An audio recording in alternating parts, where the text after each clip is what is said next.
Hello everyone. तो जैसे कि आपको प्रॉमिस करा गया था कि इस यूट्यूब चैनल पे you will get the content for preparation of GATE. तो यहाँ पे मैं फ्लूइड मैकेनिक्स वाला पार्ट डील करूँगा। अलोंग इन दिस पार्ट मैं भी पूरी सीक्वेंस में तो नहीं जा रहा हूँ because I am busy somewhere, but मैं आपको आज एक इम्पॉर्टेंट कॉन्सेप्ट बताना चाहता हूँ जिस पे बेस्ड न्यूमेरिकल्स आ सकते हैं गेट में, और ये काफ़ी इंपॉर्टेंट कॉन्सेप्ट है। और in between the concepts you will get to learn many things. तो चलिए देखते हैं। जैसे एक मेरे पास एक कंटेनर है सपोज़, और इसमें कुछ हाइट तक वाटर फिल है, कुछ हाइट तक वाटर या एनी फ्लूइड इसमें फिल है, और इसको इधर एक्सेलेरेशन है कुछ, और इसको इस डायरेक्शन में भी कुछ एक्सेलेरेशन प्रोवाइड करा गया है। तो व्हाट वी आर टारगेटिंग इस कि इस जो फ्री सरफेस है, इस फ्री सरफेस का nature under the influence of these accelerations ऐसा ही बना रहेगा, या ऐसा हो जाएगा, या ऐसा हो जाएगा, ये हम पता करना चाहते हैं। तो बेसिकली ऐसा फिजिकल लाइफ में आपने देखा भी होगा कि ऐसा होता है। मतलब जब आप सेंट्रीफ्यूजेशन करते हैं, जैसे अगर आपके पास ये है और आप इसमें वाटर फिल्ड है, इसमें वाटर फिल्ड है, और आप इसको रोटेट करते हो, तो ये जो सरफेस है ये ऐसे स्ट्रेट ना होके ये ऐसा हो जाता है। पर अगर आप इसको थोड़ा कैलकुलेशन करोगे तो आप ये बता पाओगे कि ये जो इक्वेशन आ रही है वो इक्वेशन आएगी मैथमेटिकल कर्व पैराबोलाइड की, जो कि 3D पैराबोला टाइप का होता है। तो what I am trying to say is कि this is a practically possible situation कि when you apply a rotation or a external acceleration, the shape of the free surface changes। तो ये वाला भी अपन करेंगे, रोटेशन वाला भी, ये भी गेट में आता है। आई थिंक 2020 में आ रखा था, या 2019 में ये रोटेशन वाले पे आ रखा था क्वेश्चन। तो देखो, अगर इस डायरेक्शन में एक्सेलेरेशन ax मैंने मान लिया, और इस डायरेक्शन में एक्सेलेरेशन मैंने az मान लिया, और मान लिया ये मेरा पूरा सिस्टम xz प्लेन में है, ये मेरा पूरा सिस्टम xz प्लेन में है। तो अगर मैं प्रेशर लिखूँगा,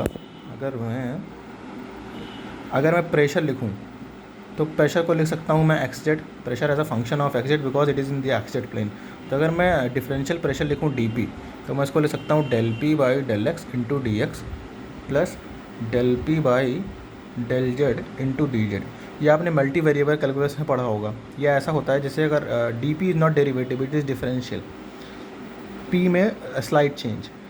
फॉर एग्जांपल, इफ़ आपके पास सिंगल वेरिएबल फंक्शन होता है y equal to f x, तो आप जब dy लिखते हो तो आप कहते हो F x F dash x d x, मतलब x के रिस्पेक्ट में इसको डिफ्रेंशिएट कर दिया और dx लगा दिया। लेकिन यहाँ पे क्योंकि दो हैं डिफ्रेंशिएट करने के ऑप्शंस, x के रिस्पेक्ट में भी कर सकते हो और z के रिस्पेक्ट में कर सकते हो, तो इसलिए आपने एक बार इसको x के रिस्पेक्ट में डिफ्रेंशिएट किया, तो जब x के रिस्पेक्ट में डिफ्रेंशिएट करो तो dx लगा दो। एक बार दूसरा ऑप्शन है z के रिस्पेक्ट में डिफ्रेंशिएट करने को p को, तो p को z के रिस्पेक्ट में डिफ्रेंशिएट करा, del p by del z और del z लगा दिया। तो ये ऐसा है। तो अब अगर अपन इसमें एक चीज़ देखें कि अपन ने यहाँ पे प्रेशर लिख रखा है, और किसी भी फ्लूइड का जब एनालिसिस हमें करना होता है तो जो बेसिक इक्वेशंस हमारे पास हैं फ्लूइड की, like momentum equation, continuity equation, energy equation, we use them, we try to use them and figure out something. तो यहाँ पे क्योंकि प्रेशर का इन्वॉल्वमेंट है और प्रेशर का इन्वॉल्वमेंट हमारे मोमेंटम इक्वेशन में होता है, तो let's use the momentum equation and try to figure out something. तो मोमेंटम इक्वेशन बेसिकली याद करने में काफ़ी दिक्कत होती है। तो force equal to mass into acceleration, जो कि सेकंड लॉ है न्यूटन का, उसी से निकाली जाती है ये इक्वेशन। तो इसी से आप इसको याद भी कर सकते हो। जैसे अगर आप एक्स डायरेक्शन में लिख रहे हो इस इक्वेशन को, तो मास की जगह आप डेंसिटी लिख दो और एक्सेलरेशन की जगह एक्स डायरेक्शन का एक्सेलरेशन हो जाएगा। आपको पता होगा कि momentum equation is basically vector equation. तो वेक्टर इक्वेशन है तो उसके तीन कंपोनेंट होंगे, एक एक्स डायरेक्शन में आएगी, एक वाई डायरेक्शन में आएगी, जेड डायरेक्शन में आएगी। तो एक्चुअली जब मैं एक बार मोमेंटम इक्वेशन बोलता हूँ तो it is actually a set of 3 equations in x y and z directions.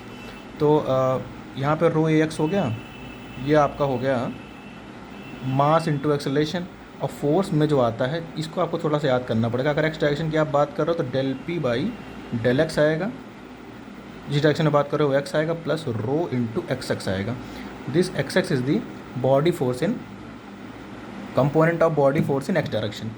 तो बॉडी फोर्स आपको पता है कि बॉडी फोर्स यहाँ पे अगर मैं ग्रेविटी को ही सिर्फ बॉडी फोर्स मानूँ तो सारी ग्रेविटी लग रही होगी नीचे जी, तो इसका एक्स डायरेक्शन में कोई कंपोनेंट है क्या? इस डायरेक्शन में इस फोर्स जी का कोई कंपोनेंट है? अगर मैं कंपोनेंट निकालना चाहूँगा तो ये हो जाएगा जी कॉस 90 ना, यहाँ 90 डिग्री बन रहा है, कॉस 90 जीरो होता है, मतलब इस डायरेक्शन में कोई कंपोनेंट नहीं है। तो ये मेरा टर्म यहाँ पे हो गया ज़ीरो। तो अब मेरे पास बचा क्या? अब मेरे पास सिर्फ बचा इतना। तो ये मेरा एक्स डायरेक्शन में मोमेंटम इक्वेशन लगाने से मेरे को ये आउटपुट मिला कि जो मेरा प्रेशर है del p by del x it is negative of ये। तो मैं इसको ऊपर लिख लेता हूँ कहीं पे कि एक मेरे को ये मिला है एक्स डायरेक्शन में मोमेंटम इक्वेशन लगाने से माइनस रो ए एक्स, ये एक्स डायरेक्शन में मेरे को लगाने से मिला है मोमेंटम इक्वेशन। अब अगर मैं यहाँ वाई डायरेक्शन की मोमेंटम इक्वेशन लिखूँ तो मास इंटू एक्सेलरेशन फिर वही हो जाएगा, रो इंटू ए जेड, सॉरी जेड डायरेक्शन में लगाते हैं, रो इंटू ए जेड, और फोर्स में हो जाएगा तुम्हारा, अगर वाई डायरेक्शन जेड डायरेक्शन की बात करो तो जेड डायरेक्शन का प्रेशर ग्रेडियंट आ जाएगा और प्लस रो एक्स जेड। अब आपको पता है ये जी नीचे एक्ट कर रहा है, जी इज़ एक्टिंग डाउनवर्ड, तो इसका मतलब बॉडी फोर्स तो है, ये क्या है? बॉडी फोर्स का जेड डायरेक्शन में कंपोनेंट।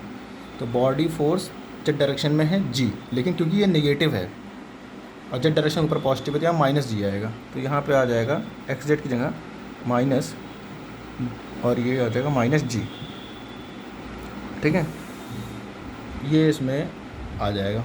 अब अगर मैं यहाँ से इसको इधर लेके करूँ तो मेरे को यहाँ से del p by del z जो मिलेगा वो मिलेगा minus rho a z plus ji.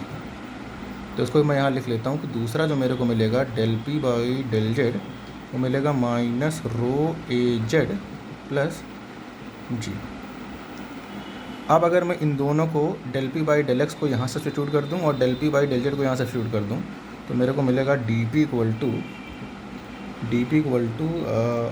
Minus rho a x d x minus rho a z plus g d Z.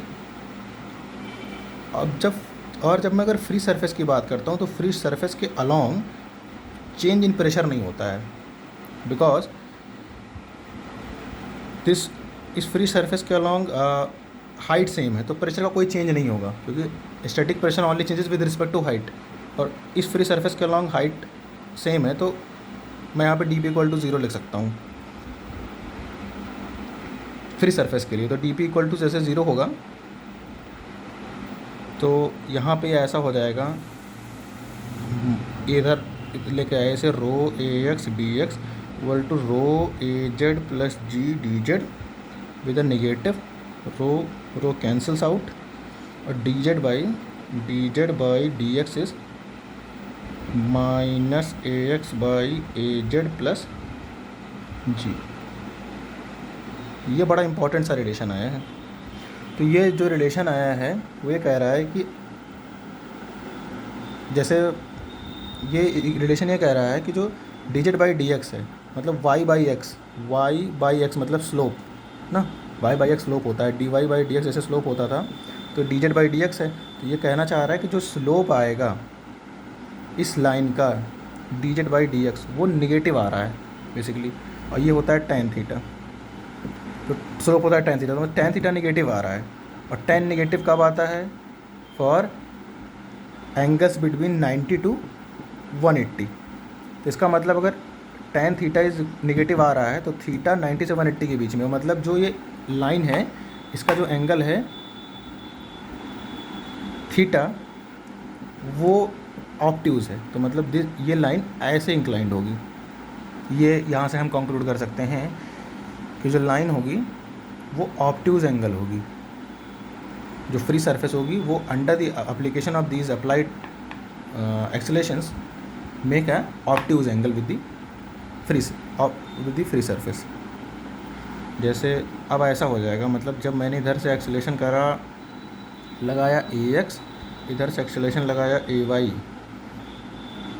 Y, तो हो क्या रहा है कि ये जो फ्री सरफेस है अब ये ऑब्ट्यूज़ एंगल बना रही है। ये मेरा एक्स एक्सेस था और ये मेरा जेड एक्सेस था,